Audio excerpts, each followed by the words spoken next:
El fin primordial de la educación es, formar hombres capaces de nuevas, y no de repetir simplemente lo que las otras generaciones. Lección 13. El texto expositivo. Introducción. Desde que el hombre tuvo conciencia del mundo que le rodeaba, sintió la necesidad de aprenderlo y presentarlo mediante signos rudimentarios al inicio, y, más adelante, a través del lenguaje, ese recurso cada vez más sofisticado que le ayudó a describir los fenómenos naturales. Con la invención de la escritura y posteriormente de la imprenta, el hombre logró plasmar, sistematizar y difundir su conocimiento de la realidad, y le permitió plantear soluciones a los problemas que identificaba. En suma, el lenguaje escrito le ayudó a cimentar el quehacer científico. Precisamente, desarrollar nuestra percepción objetiva del entorno es uno de los propósitos de la universidad en nuestra formación, y es la redacción una de las actividades más importantes entre sus exigencias académicas, especialmente del texto expositivo. Definición. El texto expositivo está integrado por unidades lingüísticas, denominadas oraciones. Las oraciones se presentan relacionadas a través de referentes y conectores lógicos. Este tipo de texto se caracteriza por hacer comprender determinados fenómenos. En otras palabras, busca modificar un estado de conocimiento explicando una idea, un problema o un hecho, analizándolo, desarrollándolo, describiéndolo. El texto expositivo refleja la realidad objetiva sin ninguna intencionalidad artística o estética ni visión afectiva o personal. Persigue la objetividad, por encima de todo. Por ello, es inherente a la actividad científica, técnica, académica y pedagógica. Asimismo, el estilo de este tipo de textos debe ser didáctico, sobrio, sencillo y claro. Superestructura de los textos expositivos. La superestructura de un texto nos indica cómo está organizado. Cada tipo de texto se desarrolla según una organización particular. En el caso del texto expositivo, la superestructura es la siguiente: superestructura del texto expositivo. Introducción, conclusión o 2. Cierre. Desarrollo. La estructura del texto expositivo. 1.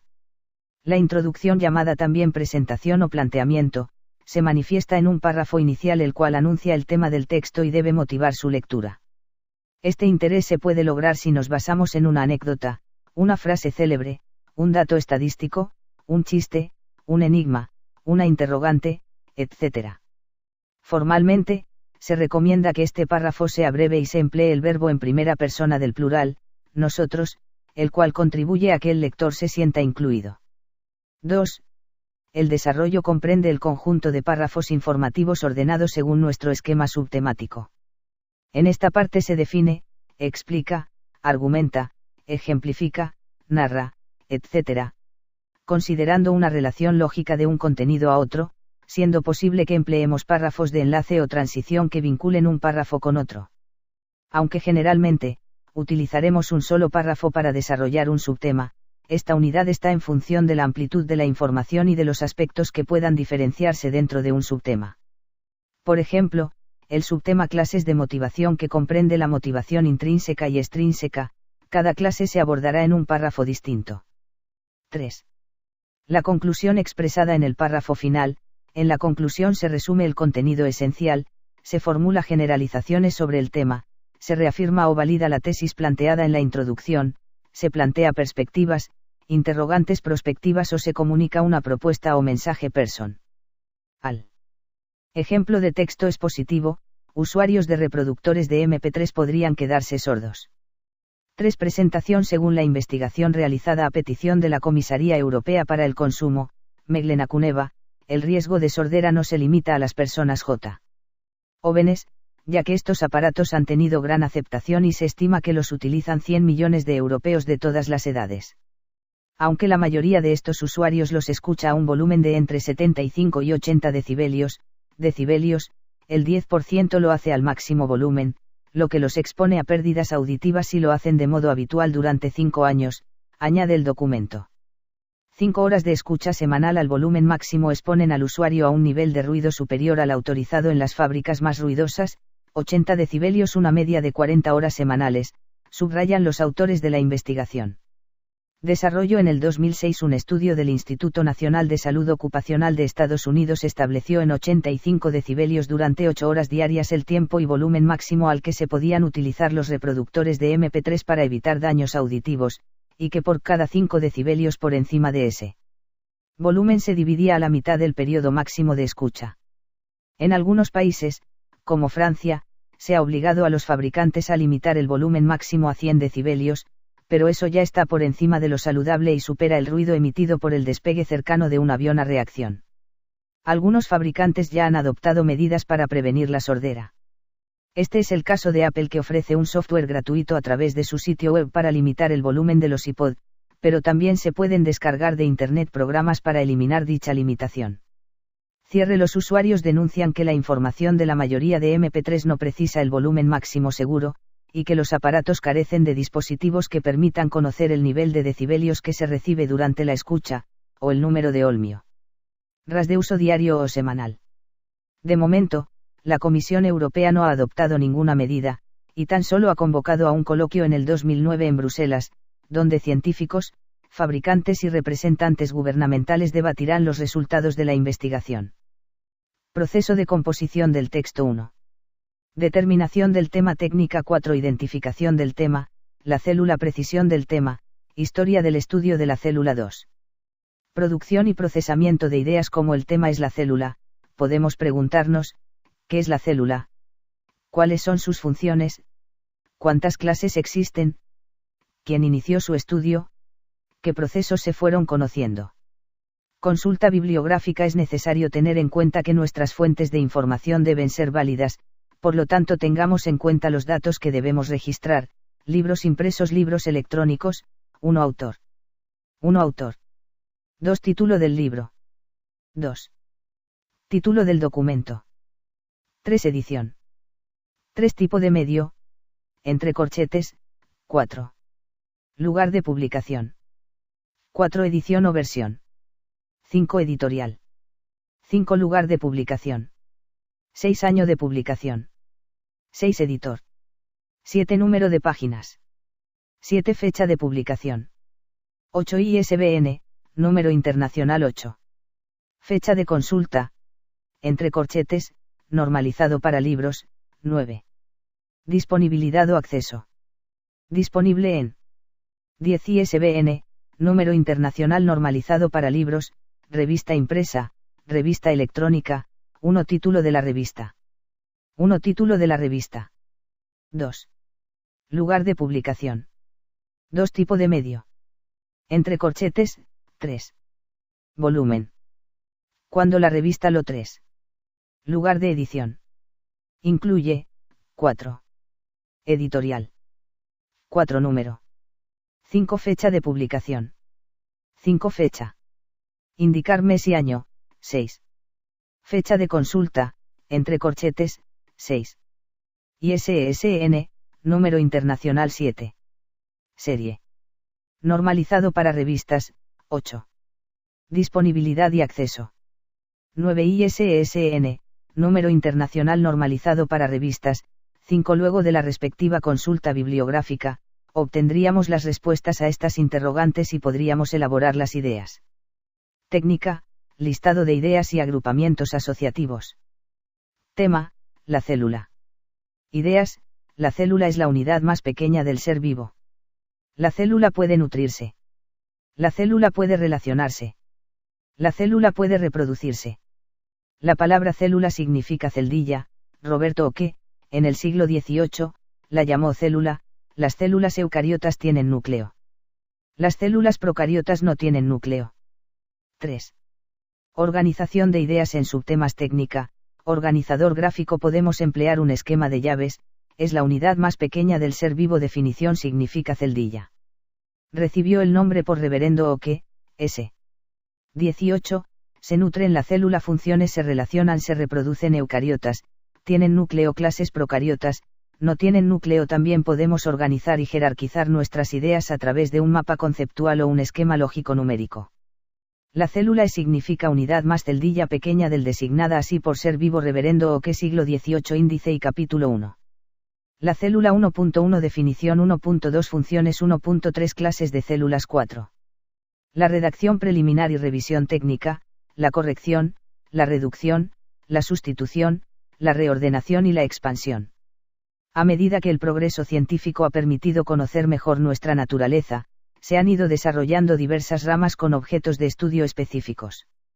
Entre estas disciplinas encontramos a la citología, que se encarga de estudiar a la célula. La célula es la parte más pequeña del ser vivo, tanto de las plantas como de los animales.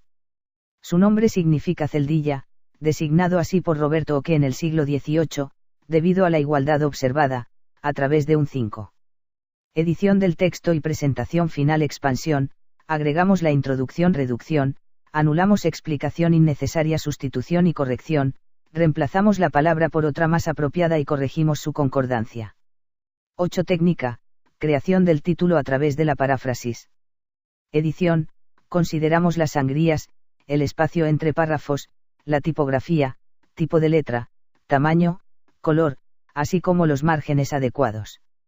Finalmente, seleccionamos una imagen representativa. El origen de la vida. Biografía del estudio de la célula. A medida que el progreso científico ha permitido conocer mejor nuestra naturaleza, se han ido desarrollando diversas ramas con objetos de estudio específicos. Entre estas disciplinas encontramos a la citología, que se encarga de estudiar a la célula. La célula es la parte más pequeña del ser vivo. Su nombre significa celdilla, designado así por Roberto Oke en el siglo XVIII, debido al parecido observado, a través de un microscopio, entre 1 a 6. Elaboración de título. En un texto expositivo, el título debe tener relación directa con el tema, y debe ser globalizante, breve y original. Al término temático se puede agregar un subtítulo creativo. Veamos un ejemplo con el término temático, el cigarrillo. La tesis, consiste en plantear una opinión o punto de vista que se desea defender, y puede ser positiva o negativa. El cigarrillo, un vicio que mata. La tesis en paradoja, se elabora proponiendo una tesis y una antítesis y luego se unen los términos esenciales opuestos. Tesis, el cigarrillo es un placer. Tesis opuesta o antítesis, el cigarrillo mata. El cigarrillo, 9. Un placer que mata. La interrogación, se plantea una pregunta que se desea aclarar en el texto. Esta estrategia busca suscitar una expectativa por su respuesta o cuando se pone en duda una tesis que pretendemos rebatir. El cigarrillo, un placer. El adjetivo original, se propone la tesis del texto reflejada en un adjetivo, y se listan sinónimos relativos a su campo semántico, de los cuales se elegirá uno que resulte más llamativo. Tesis, el cigarrillo mata. Adjetivo, matador. Adjetivos propuestos, homicida, genocida, filicida, asesino, cruel, sangriento, maldito, etc. Cigarrillo asesino. La paráfrasis, se enuncia una idea básica y se la parafrasea con palabras sugerentes, incluso metafóricas. Idea básica, el cigarrillo se consume vanamente y es perjudicial a la salud. El cigarrillo, una agresión innecesaria. 10. Actividad dirigida. Texto. Contrariamente a lo que se pensaba, recientes estudios indican que reducir la cantidad de grasa en la dieta de los niños tiene beneficios duraderos para su salud y puede ser determinante en la prevención de enfermedades coronarias futuras. El estudio, publicado en la Gaceta de la Asociación en Medicina de los EU, señala que reducir la grasa de la dieta es posible sin poner en peligro el desarrollo normal de los niños. Para comprobarlo, científicos de la Universidad de Finlandia invitaron a 1000 padres y sus recién nacidos a participar del estudio. Se dividió a todos ellos en 2 grupos. A uno se le enseñó cómo reducir la grasa en la dieta de sus hijos y al otro solo se le dio consideraciones generales sobre salud. A los 5 años todos los niños fueron sometidos a una medición de colesterol y también se evaluó su capacidad de lenguaje, audición, motricidad, entre otros. Los niveles de colesterol y grasa en los bebés de padres asesorados en el tema resultaron mucho menores que los del otro grupo, si bien el desarrollo de capacidades demostró ser igual en ambos grupos. Está probado que prevenir los problemas coronarios es posible y un aspecto fundamental de tal propósito es la dieta. Sin embargo, el único alimento insustituible hasta el momento es la leche materna, que posee todo lo que un niño necesita para desarrollarse. En cuanto a las grasas, y a partir de los 2 años de edad, lo mejor es reducir las grasas animales y elevar las vegetales. Esquema informativo. En el texto aparecen subrayadas las ideas principales. 1. Tema o asunto: beneficios de la reducción de la cantidad de grasa en la dieta de los niños. 2. Desarrollo A. Para comprobar el resultado de sus estudios, científicos de la Universidad de Finlandia invitaron a 1000 padres y sus recién nacidos a participar del estudio. B. los niveles de colesterol y grasa en los bebés de padres asesorados en el tema resultaron mucho menores que los del otro grupo, si bien el desarrollo de capacidades demostró ser igual en ambos grupos. 11.3. Conclusión: se puede preservar la salud reduciendo las grasas animales y elevando los vegetales, aunque la leche materna es insustituible. Actividades de reforzamiento, análisis y comprensión de textos informativos. La metodología de enseñanza varía al ritmo de la modernidad. Antes, los cursos de finanzas enfatizaban notablemente la teoría, ya que el mercado peruano no ofrecía las condiciones para hacer finanzas. No obstante, con la especialización e internacionalización de las empresas y la entrada a mercados financieros mundiales, ahora la enseñanza se orienta mucho más a la práctica, indica Sergio Bravo, catedrático del área académica de finanzas de la Escuela de Administración de Negocios para Graduado. ESAN. Añade que, ante esta tendencia al aspecto práctico, una característica importante en los catedráticos de ESAN consiste en su participación activa en la vida empresarial, además de la sólida formación que han recibido. 1. La estructura: presenta la secuencia del texto. 1. Tema o asunto. 2. Desarrollo. Cómo se amplía el tema. Ejemplos, citas. 12.3. Conclusión. Resumen de la información. 2. El texto. ¿Qué clase de texto es? ¿Por qué? 3. Vocabulario: escribe la palabra correspondiente de acuerdo a la definición. Extrae la palabra del recuadro que figura al final. A.